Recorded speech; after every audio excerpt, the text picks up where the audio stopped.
So to start, I want to start with just drawing a Lewis structure for methane, okay? Methane is CH4, so everyone on your paper, just sketch what should that Lewis structure for methane look like?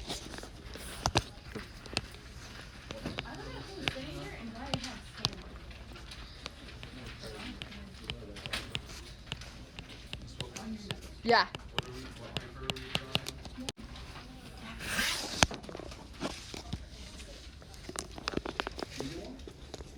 Okay, if you draw methane, how many of you end up with a drawing that looks similar to this?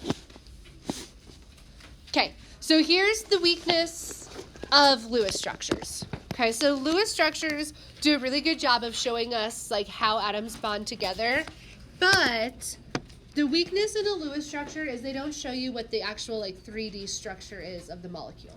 Okay, so for example, if you drew methane, you have something that looks like this, and how many of you in your head they picture it to be flat? Like it would kind of look like this, like flat. Yes? Okay. In real life, methane looks like this molecule. I'm going to show you using balloons.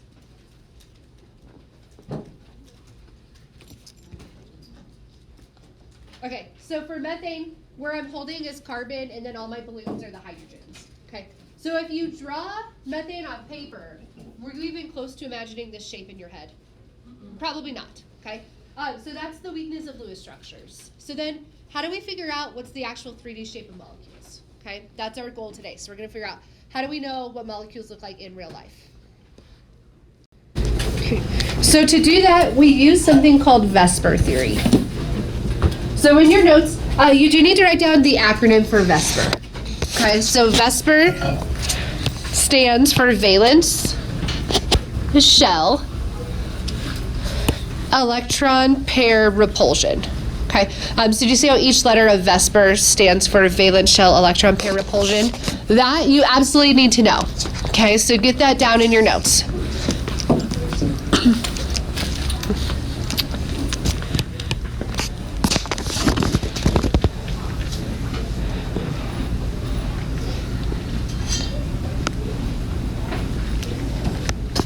And then we're going to break apart Vsepr. You probably don't need to write this like information below, as long as you can understand, well, what does valence shell electron pair repulsion mean? Okay, so let's break this apart. What's a valence shell? Okay, it's the outermost shell. Okay, so we're talking about electrons in the outermost shell. What's an electron pair? Okay, a pair of electrons, and how many is a pair? Okay, 2. What does the word repulsion mean? Okay, like pushing away, right? Like they repel, they want to be far apart. Okay. So Vsepr theory just states that molecules find this like the shape that allows their electron pairs to be as far apart as possible. So I'm going to use balloons today. Balloons are like, they make it really easy for me to show you orbitals since they're like large and you can see them rather than a tiny molecule kit. But if I like put 2 balloons side by side, do they want to be like, do they fit nice? Or if we put them together, do they kind of push out? Okay, they push out. So when molecules form, they find the shape in which their electrons can be furthest away from each other. Okay. That's all Vsepr theory is. All right, so to figure out the shapes of molecules, we're going to use this chart. I just have one up here just like to show you. Do you all have your chart in front of you? Okay, so we'll use that chart. In a couple slides, we'll do some practice problems, and then when we get to those practice problems, we'll use the chart. But this is just showing you what are some options for shapes. Okay, so shapes of molecules, they can be like linear, they can be trigonal planar, they can be bent, they can be tetrahedral. We have trigonal pyramidal. We have trigonal bipyramidal. Okay, so just kind of some ideas. So we're going to figure out, well, how do we actually get there? Okay. So when we look at shapes of molecules, we have 2 different types of shapes we acknowledge. Okay. These you need to write down. Okay. So when we find shapes, there's 2 of them. The first one is called the electronic shape. And the word electronic, do you see electron? Okay. So the electronic shape, it includes bonded pairs and lone pairs of electrons. Okay, so in electronic, think electron. So this one includes electrons. The other type of shape is the molecular shape. This shape only takes into account bonded pairs of electrons. So this one is what the molecule would actually look like. Like if you were looking at the atoms, what would you actually see? On the next slide, I have pictures, and I'll show you the difference, and like on the next slide. Okay, so take a look up here. So I want to show you the difference between the electronic shape and the molecular shape. Okay, the top row up here, this is the electronic shape. This is the molecular shape, and then I'm going to like show you with my balloons. Okay, so the first example is methane. Okay, methane is just one carbon bonded to 4 hydrogens. If we look at its shape, do you see how like this is methane? So carbon would be in the middle where I'm holding, and then my 3 hydrogens on the bottom, and then 1 coming up. Yes, you with me? Okay, so then we call this tetrahedral. So methane's electronic shape is tetrahedral. And then methane doesn't have any lone pair of electrons, so its molecular shape is also tetrahedral. So if we were going to take a picture and like look at methane at the molecular level, this is what we would see. Okay, so this is where like we would see the atoms. The next one is ammonia. Ammonia is NH3. So you have your 3 hydrogens, and then you have these 2 electrons. What do we call these 2 electrons? All by themselves. A lone pair. Okay, so ammonia has a lone pair. So when we look at the electronic shape, we include the lone pair. So ammonia has this tetrahedral electronic shape. Now, if we were to like take a picture and look at ammonia, would we be able to see these electrons? We won't be able to see them. So then the molecular shape is, what is the shape without that lone pair of electrons? So then you're just left with the atoms. You'd have the nitrogen and then the hydrogens. Okay. Does that make sense, the difference? Okay. The last one is water. So water is H2O, and then you have 2 lone pairs of electrons. So if we look at the electronic shape of water, okay, you still have this tetrahedral shape. However, if we were to take a picture of water and look at it on the molecular level, would we see these lone pairs? We wouldn't. Okay, so then the molecular shape is the shape without the lone pairs. So the water is just this bent molecule. Are they both important? Okay, they're both important. So that's why we use them both. So the electronic shape, it's the real shape. Like just because you can't see the electrons, do they still have that electric force that's there that's like pushing all the atoms away? Okay, so it's still there. So the electronic shape is like really what dictates the shape, but then molecular is just what you would see. All right, so the last thing we'll do is figure out, well, how do you determine the electronic and the molecular shape? Okay, so there's 4 steps, and then we'll do some practice problems. Okay, go ahead and write these steps this time.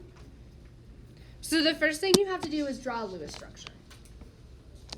So you have to make sure you have the Lewis structure down because we need to know what's bonded and if there's lone pairs. Then we're going to count the number of bonded atoms, and we'll count the number of lone pairs of electrons. And I'm going to add, I want to be specific. When we count the bonded atoms and the lone pairs, this is only on the central atom.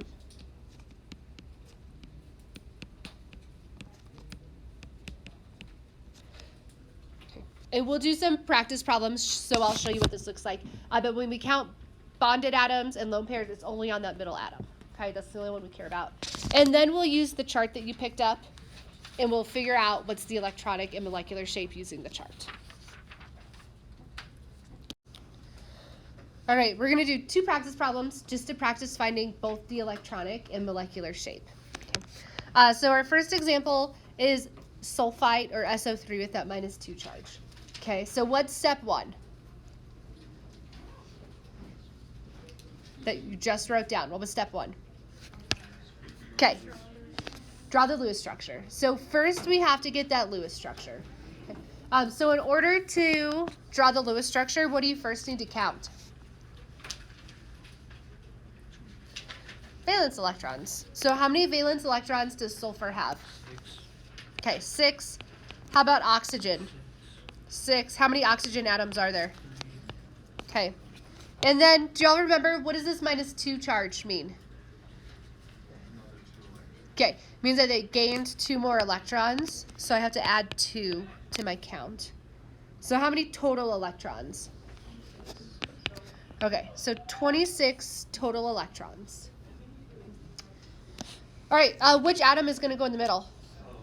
Okay, sulfur is going to go in the middle. Then I'll draw the oxygens. So we started with 20. How many electrons did we use in those single bonds? Okay, 6, so there's 20 left. This oxygen has 2 in this bond. How many more dots does it have to get to 8? Okay, so I'm going to give each oxygen those 6 electrons.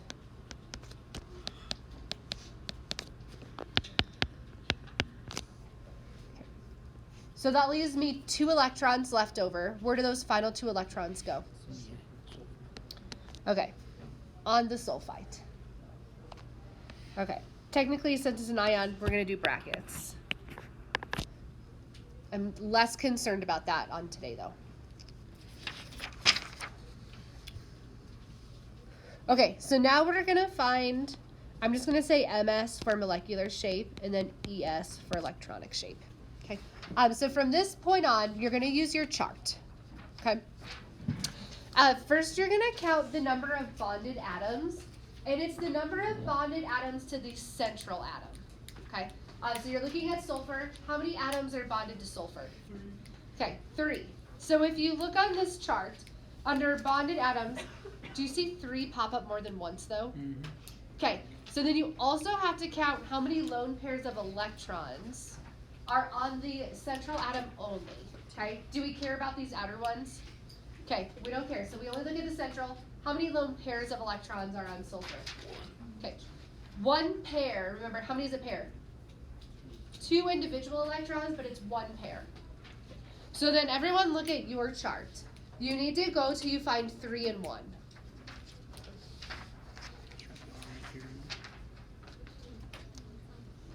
Okay. Does everyone see 3 and 1? Mm-hmm. Okay, so then if you move over to the right one, it gives you the molecular shape first. What's the molecular shape?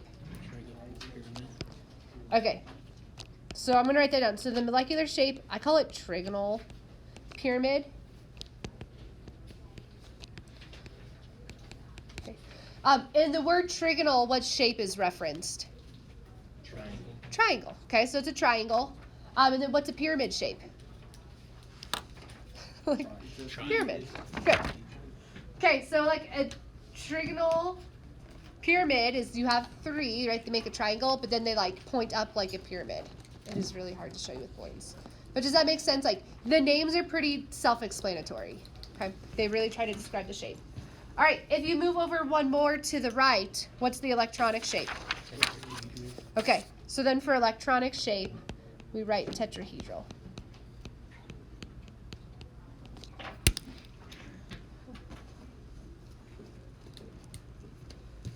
Okay, so that means for sulfite, if we were to look at the electronic shape, including the lone pair,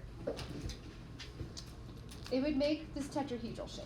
Okay, so it makes this shape. This is what determines like all the bond angles. However, if we were to look at this on the molecular level, would we see these electrons? Okay, so we would just see like that trigonal pyramid shape.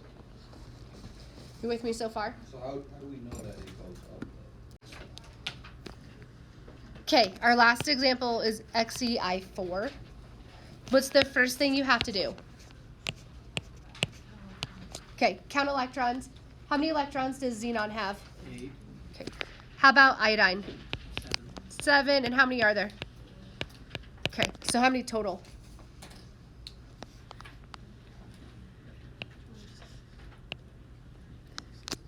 Okay, 36. Which one is going to be the central atom?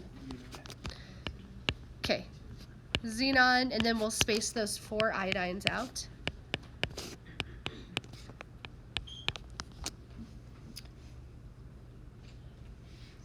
Okay, we started with 36. How many electrons did we use in those single bonds? Okay, 8. So how many are left over?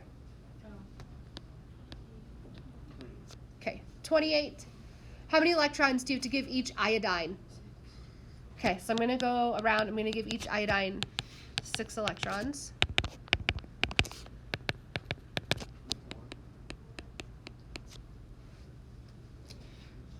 All right, so there's 4 left. Do you all remember, where do we put those final 4? Okay, they're going to go on that central atom. And remember, we keep them as lone pairs. So 2 go together, and then 2 more go together.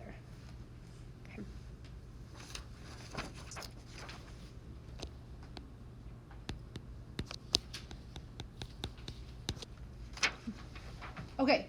Okay, so now we use the chart to figure out the molecular and electronic shape. So the first one is how many bonded atoms are there? And remember, it's how many atoms are bonded to xenon? 4. Okay, so we go to 4. And then when it's lone pairs, are we counting every lone pair or only lone pairs on xenon? Only lone pairs on xenon. So how many lone pairs are there? 2. 1, 2. So find 4 and 2. There is a backside on your chart.